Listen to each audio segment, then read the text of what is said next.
नमस्कार विद्यार्थी मित्रांनो, पुन्हा एकदा आपलं शिरूर पॅटर्न या ऑनलाईन प्लॅटफॉर्ममध्ये मनापासून स्वागत करतोय. राहिलेल्या 4-5 दिवसामध्ये जास्तीत जास्त उदाहरणं नवोदयची इयत्ता 5वीची तुमच्या समोर आणण्याचा प्रयत्न करतोय. अजून 10 उदाहरणं पहिल्या प्रकरणावर त्या ठिकाणी आहेत. पहा प्रश्न किती सुंदर आहेत. याच प्रश्नांचा अभ्यास करा आणि सगळ्यात महत्त्वाचं सतत सराव करा. पहिलं प्रकरण अतिशय सोपं आहे. ते सगळीकडेच 1-2 प्रश्न आपल्याला नवोदय स्कॉलरशिपला येतात. 1 ते 10 मधील मूळ संख्या किती आहेत? नवोदय 1992 ला प्रश्न अतिशय साधा. इथं फसवा प्रश्न असतो. विषम मूळ संख्या किती? 1 अंकी मूळ संख्येचा गुणाकार किती? 2 अंकी अशा किती मूळ संख्या आहे की ज्यांच्या अंकांची आदलाबदल केल्या मूळ संख्या मिळते? संयुक्त संख्या किती आहे? विषम मूळ संख्या किती आहे? मूळ संख्या ज्याला आपण प्राईम नंबर म्हणतो की ज्याला 1 आणि त्याच संख्येने भाग जातो. 1 ते 100 पर्यंत त्या 25 आहे. 1 अंक मूळही नाही आणि संयुक्तही नाही. 2 अंक एकमेव सममूळ संख्या. 1 अंकी मूळ संख्या 4 आहे. 2 अंकी मूळ संख्या 21 आहे आणि 74 ह्या संयुक्त संख्या आहे ज्याच्यावर आपल्याला एक तरी प्रश्न राहणार आहे. आणि 8 जोडमूळ संख्या आहे आणि मूळ संख्येचा मसावी विचारला. थोडंसं वेगवान सांगतोय, गरजेचं आहे. मसावी विचारला का 1 लिहायचा आणि लसावी विचारला का त्यांचा गुणाकार करून टाकायचा. ओके, चला पहा 1 ते 10 मधील मूळ संख्या किती आहेत? मग 2, 3, 5, 7 एकूण तुमच्या 4 मूळ संख्या आहे. पर्याय क्रमांक 3. किंवा तुम्हाला 1 अंकी विषम मूळ संख्या विचारतील त्यावेळेस तुम्हाला 3 लिहावं लागेल, कारण 2 ही सम आहे. तो तपासवा. पहा तुम्हाला 1 अंकी विषम संख्येच्या वर्गाची बेरीज विचारतील, सरासरी विचारतील. फक्त इथं गणित जरी सोपं वाटत असलं हा प्रकार, तरी तुम्हाला सांगतो इथं सममूळ संख्या हा शब्द आपल्याला खूप मोठा कन्फ्युजन करतो. जो स्कॉलरशिपला आलता 1 ते 50 पर्यंतच्या विषम मूळ संख्येची बेरीज किती, जी 326 येत होती. बऱ्याच जणांनी उत्तर 328 लिहिलं. का? कारण त्याच्यात 2 सुद्धा धरले. 2 ही सममूळ संख्या आहे. त्यामुळे प्रश्न नीट वाचा. 1 ते 100 पर्यंत प्राईम नंबर, मूळ संख्या 25, संयुक्त संख्या 74, 8 जोडमूळ संख्या आहे. आणि तुम्हाला विचारतील 1 ते 100 पर्यंतच्या सर्वात मोठ्या जोडमूळ संख्येचा गुणाकार किती? सर्वात मोठी जोडमूळ संख्या 71 आणि 73 आहे. यांचा गुणाकार करायचा. तुमच्या प्रश्नाचं उत्तर ह्या वर्षी नवोदयला त्या स्वरूपाचा सुद्धा प्रश्न येऊ शकतो. 10 ते 20 मधील मूळ संख्या किती आहेत? परत 2001 ला प्रश्न 11 आहे, 13 आहे, 17 आहे, 19 आहे. थोडक्यात काय? 2, 3, 5, 7, 11, 13, 17, 19, 23, 29, 31, 37, 41, 43, 47, 53, 59, 61, 67, 71, 73, 79, 83, 89, 97, 101, 103, 107, 109. लय गरजेचं आहे, कारण मला चांगलं आठवतंय 2011 का 12च्या नवोदयला प्रश्न विचारला होता. 101 ते 110 पर्यंतच्या मूळ संख्येची बेरीज 101, 103, 107, 109 यांची बेरीज करायची होती. ती 420 येत होती. ओके, एकदम साधा प्रश्न विचारलेला आहे. यांची बेरीज विचारली तर तुम्ही 60 ल्या. यांची सरासरी विचारली तर 60 ला 4 ने भागा, 15 चौक 60. कारण सरासरीचा अर्थ होतो की दिलेल्या संख्येची बेरीज भागिले एकूण संख्या. तुम्हाला 11 ते 20 पर्यंतच्या मूळ संख्येची सरासरी विचारतील. ओके, हां चला पुढचा प्रश्न पाहूया काय आलेला आहे. 10 ते 20 दरम्यान संयुक्त संख्या किती आहेत? हा प्रश्न आताच झालेला आहे. हा 1996 ला सुद्धा आलेला आहे. 4 आहे, 11, 13, 17 आणि त्या ठिकाणी 19. लक्षात ठेवा. अजून काही मूळ संख्या आहेत, पर 3 अंकी मोठ्यात मोठी 997 ही सुद्धा लक्षात ठेवा. 4 अंकी लहानात लहान 1003 ही सुद्धा तुम्ही लक्षात ठेवा.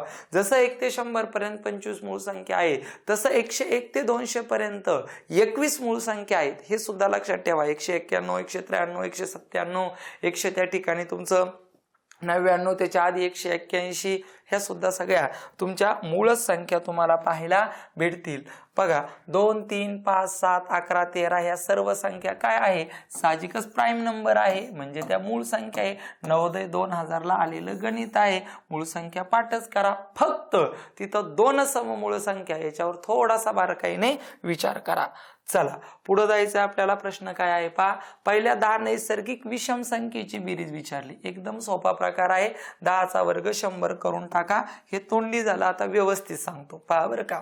तुम्हाला पहिल्या 10 नैसर्गिक संख्येची जर बेरीज विचारली असती नैसर्गिक संख्या तर काय करायचं 10 गुणुले 11 भागिले 2 बे पंचे 10 11 पाचे 55. ओके 10 नैसर्गिक पहिल्या शब्दाला महत्वाचा आहे.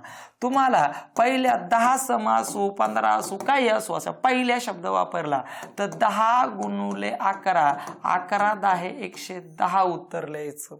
आणि जर तुम्हाला पहिल्या 10 विषम संख्येची बेरीज विचारली ना जे आपल्याला नवोदय 2013 ला फक्त 10चा वर्ग करायचा 100. तुम्हाला विचारलं पहिल्या 20 विषम संख्येची बेरीज 20चा वर्ग 400. पहिल्या 15 विषम संख्येची बेरीज 15चा वर्ग 225. पहिल्या 35 विषम संख्येची बेरीज 35चा वर्ग 1225. पहिल्या 100 विषम संख्येची बेरीज 100चा वर्ग 10,000. लक्षात ठेवा समसंख्येची बेरीज पहिल्या शब्द महत्वाचा आहे. समजा पहिल्या 15 समसंख्येची विचारली तर 15 गुणुले 16 15 16 240 होतात. पण पहिल्या 15 नैसर्गिक संख्येची विचारली तर 15 गुणुले 16 भागिले 2. ह्या 3 पैकी एक प्रश्न राहील. सराव करा कोणताही घ्या. आणि अजून एक सांगतो की क्रमवार विषम संख्येची बेरीज ही वर्ग संख्याची येते. उदाहरणार्थ पहा तुम्ही 1 आणि 3 ह्या विषम संख्या आहे त्यांची बेरीज करा 4. 4 ही काय बरं 2चा वर्ग आहे. तुम्ही 1 3 आणि 5 ची बेरीज करा 9 करा. 9 ही काय आहे बरं वर्ग संख्या 3चा वर्ग. लक्षातच ठेवायचं क्रमवार विषम संख्येची बेरीज नेहमी वर्ग संख्याच असते. एकदम सोपा प्रकार आहे. चला 70 ते 80 मधील मूळ संख्येची बेरीज किती व्यवस्थित पहा 71 73 आणि 79. यासाठी ओरिजिनल आपल्याला मूळ संख्या पाठ असणं त्या ठिकाणी गरजेचं आहे. आणि त्याची बेरीज इथं 9 1 10 3 13 9 1 10 3 13 हातचा आला त्या ठिकाणी 1 आणि मग 7 3 21 आणि 1 22. तुमच्या प्रश्नाचं उत्तर 223 आले. आणि जर सरासरी विचारली तर याला कितीने भागा संख्या 3 आहे 3 ने भागा जर विचारली तर लक्षात ठेवा. ओके चला पुढचं जायचंय आपल्याला 33 आणि 97 याबाबत खालीलपैकी काय खरे नवोदय 2015. पहा ह्या दोनही मूळ संख्या अजिबात नाही. ह्या चुकच आहे. सर असं कसं काय 97 नाही का मूळ संख्या पण ती संयुक्त संख्या आहे भाजे पहिलं उत्तर नाही आपलं.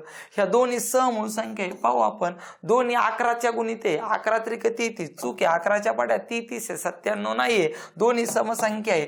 दोन्ही समसंख्या आहे आणि या ठिकाणी हे पण चूक आहे. दोन्ही सहमूळ संख्या आहेत.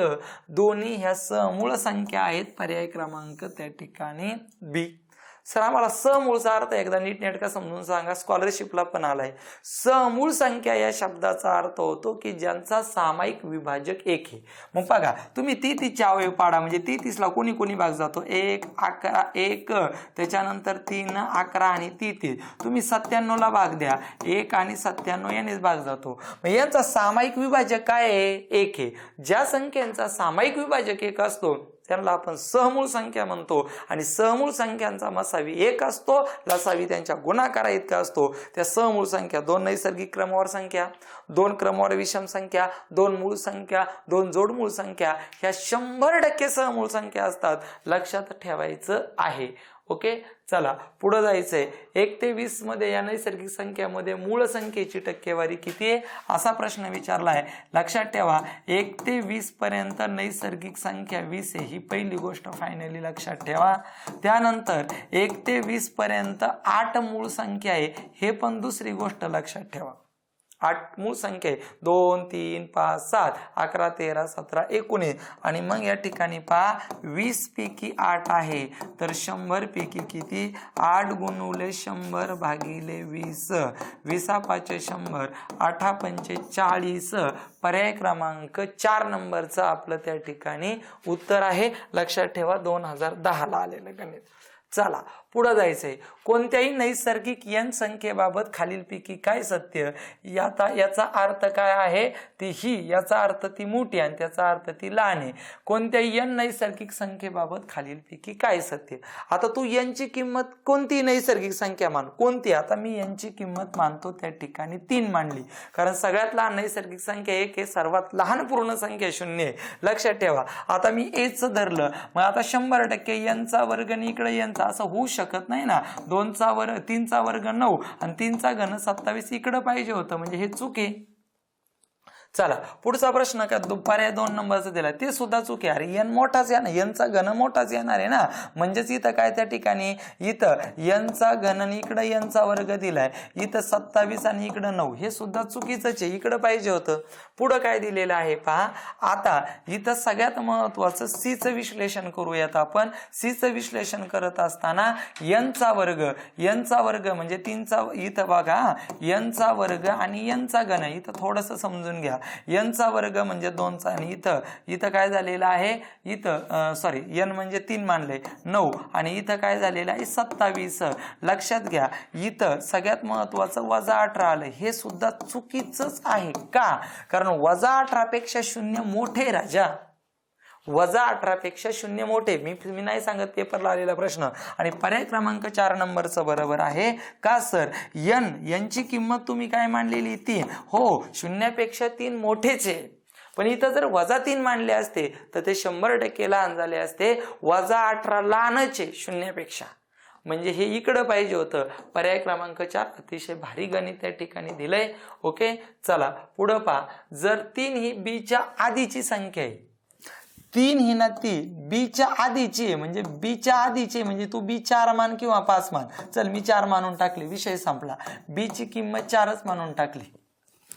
त्यांनी काय सांगितलंय, 3 ही b च्या अगोदरची आहे ना, 3 ही b च्या अगोदरची आहे, म्हणजे b 3 च्या नंतरची म्हणजे 4 आहे. तर a वजा b आणि b वजा a यांच्या किमती किती, a वजा b, a ची किंमत ही झाली, b ची किंमत 4 झाली, 3 वजा 4. लक्षात ठेवा 5वीच्या विद्यार्थ्यांनी, मोठ्या संख्येतून लहान संख्या वजा करा, येणाऱ्या उत्तराला मोठ्या संख्येचं चिन्ह हे झालेलं आहे तुझी. सगळ्यात महत्वाचं a वजा b, a वजा b ची किंमत -1 येणार आहे, हे नाही हे नाही हे नाही. आणि तुम्हाला प्रश्न पुढचा विचारलाय b वजा a, b ची किंमत 4 आहे, a ची किंमत 3 आहे, धन 1.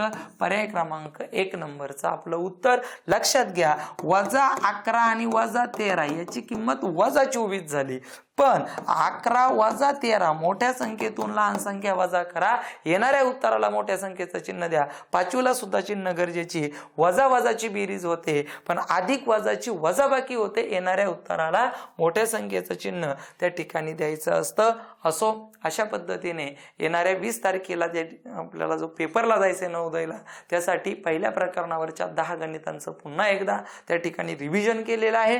प्रश्न अतिशय सोपा, चुकणारच नाही, कारण फक्त ते मूळ संख्यावर आधारित आहे. मूळ संख्या नीटनेटक्या पाठ करा, पुढे जा. 101, 103, 107, 109, 113, 129, 100 त्या ठिकाणी 31, पुढे 149, 153, ज्या काय 100 त्या ठिकाणी 51, 100 पुढच्या तुमच्या 173 आहे, 191, 193, 197 त्या सुद्धा लक्षात ठेवा, कारण तिकडे सुद्धा गणित त्या ठिकाणी जाऊ शकतात.